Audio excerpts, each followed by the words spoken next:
Bien-aimés dans le Seigneur, Shalom, bonjour, bonsoir. Nous sommes dans notre espace, une vie chrétienne de qualité.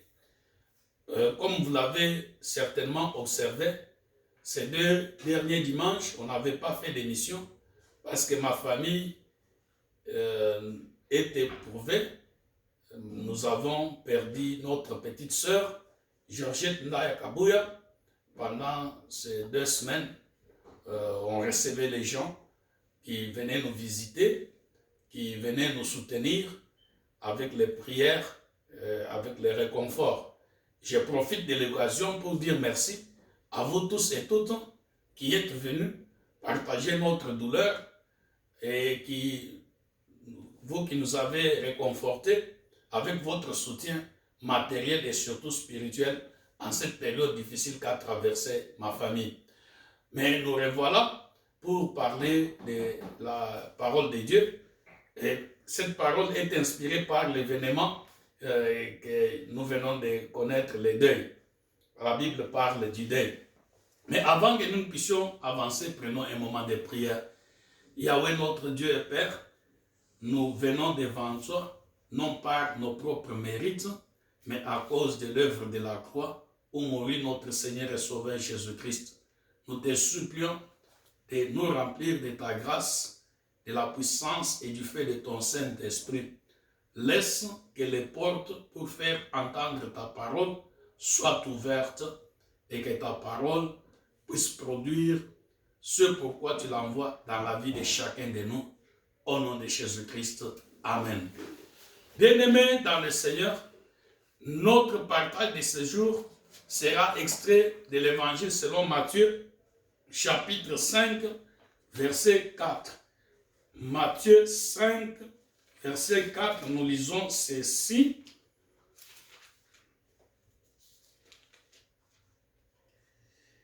Heureux les affligés, car ils seront consolés.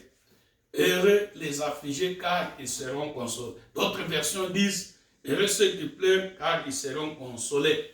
Bien-aimés, notre Dieu et Père de gloire veut que nous puissions expérimenter sa joie, son bonheur et être heureux.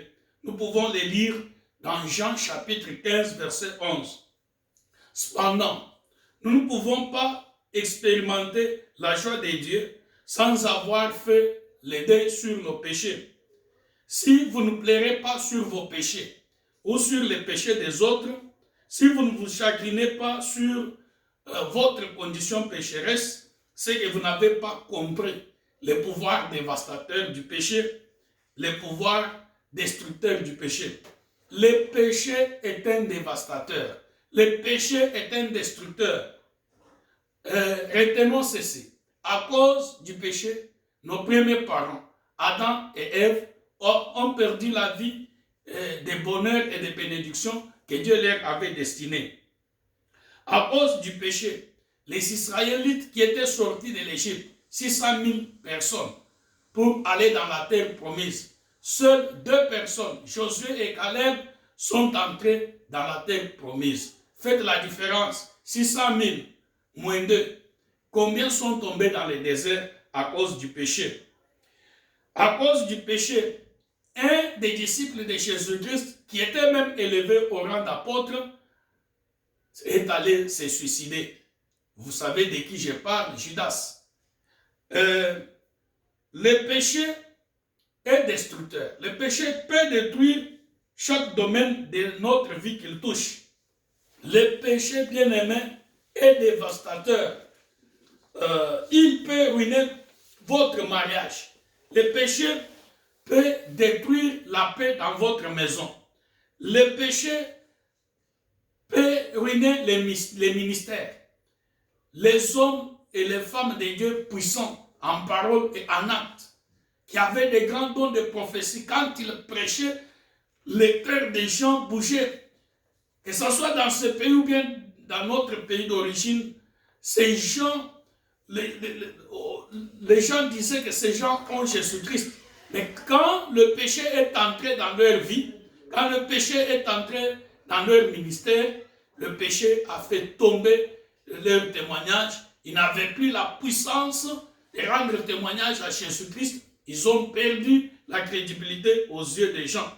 Le péché est destructeur. Et chaque personne est vulnérable au péché. Et chaque personne est susceptible au péché. La Bible dit d'ailleurs, tous ont péché et sont privés de la gloire de Dieu. Bien-aimés, quand je pense aux effets destructeurs du péché, le péché peut amener la mort. Je ne dis pas qu'il peut amener la mort, mais il amène certainement la mort. Car le salaire du péché, c'est la mort. À cause du péché des parents, les enfants sont morts. Souvenez-vous de l'enfant de David avec Bathsheba, qui est mort à cause du péché de David. Le péché est vraiment destructeur. Nous ne devons pas traiter le péché avec légèreté.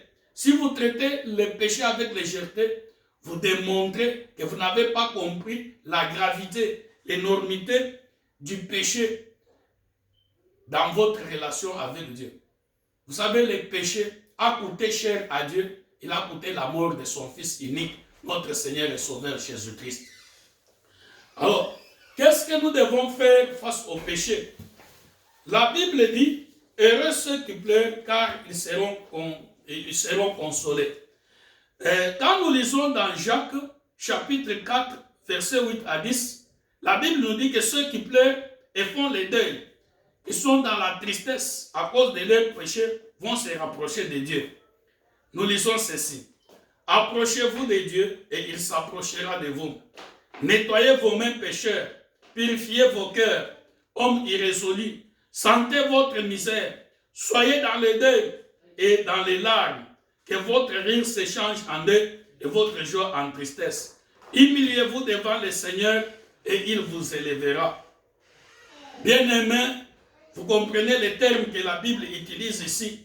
Le deuil, les larmes, le deuil, la tristesse, l'humiliation, quand il s'agit du péché. Un chrétien ne peut plus trouver son plaisir dans le péché. Un enfant de Dieu, quand il tombe dans le péché, il sent la douleur. Il y a quelque temps, nous avons reçu un témoignage d'une sœur convertie au christianisme, à la foi chrétienne, mais avant de se convertir, elle vivait dans les désordres, dans la prostitution, dans la débauche, dans l'impureté.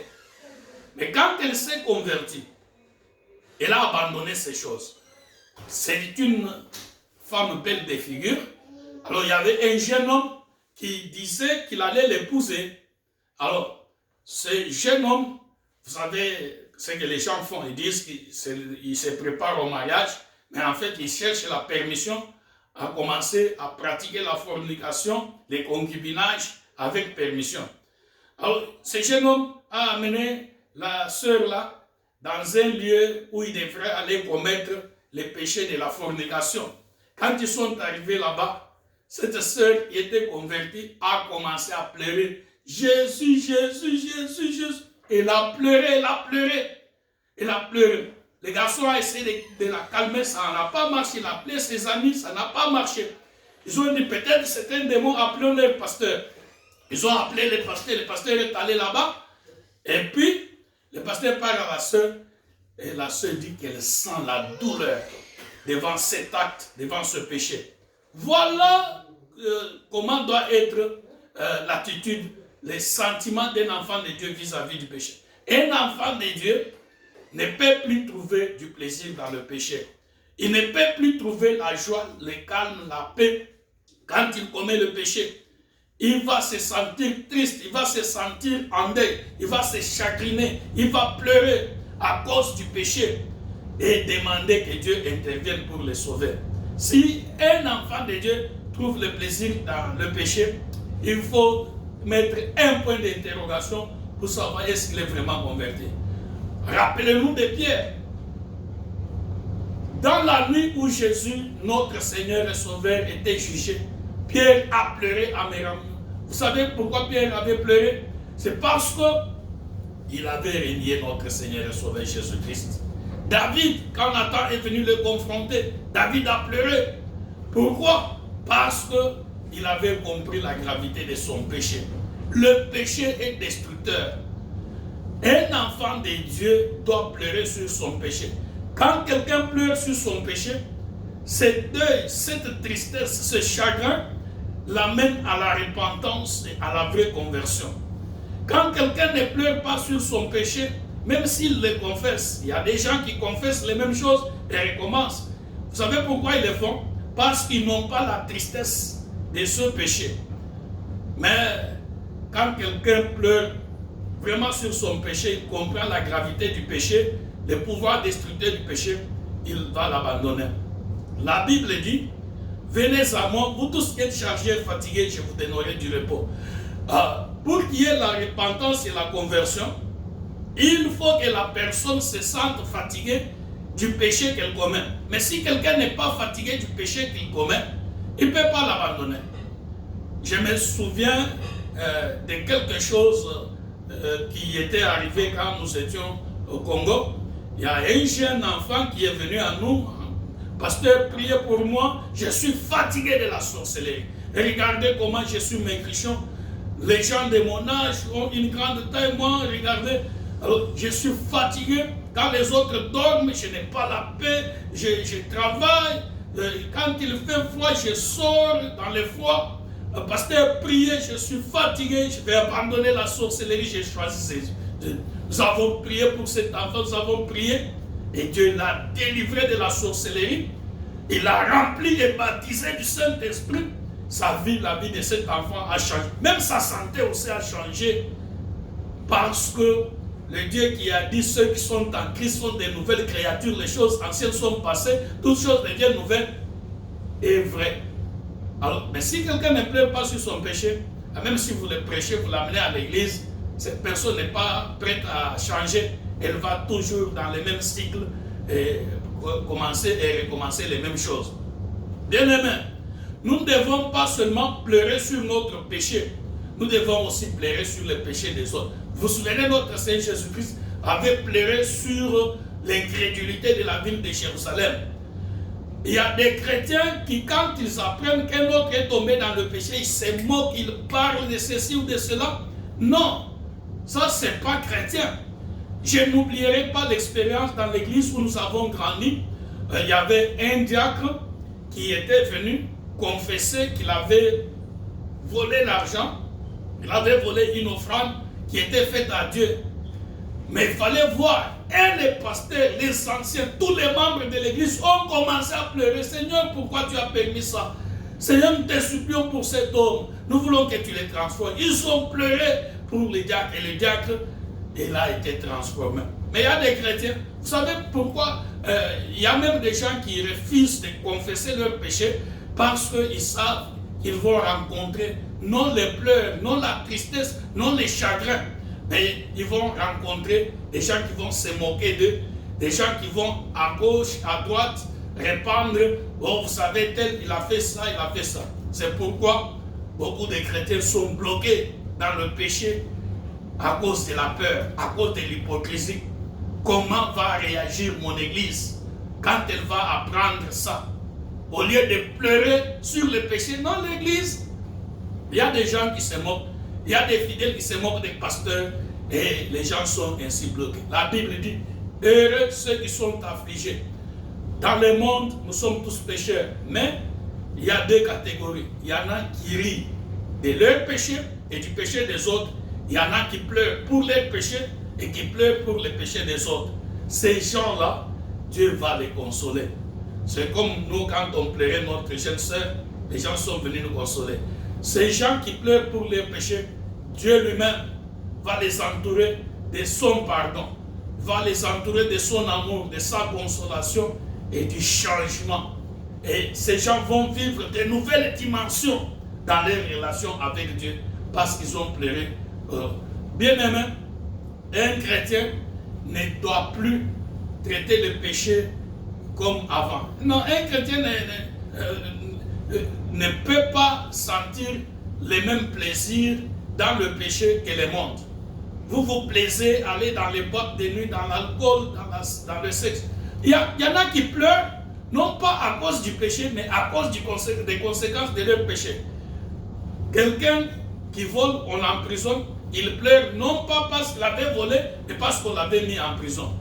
Quelqu'un qui commet l'adultère et la fille tombe enceinte, il pleure non pas parce qu'il a commis l'adultère, mais parce que sa femme va connaître qu'il a engrossé une autre fille.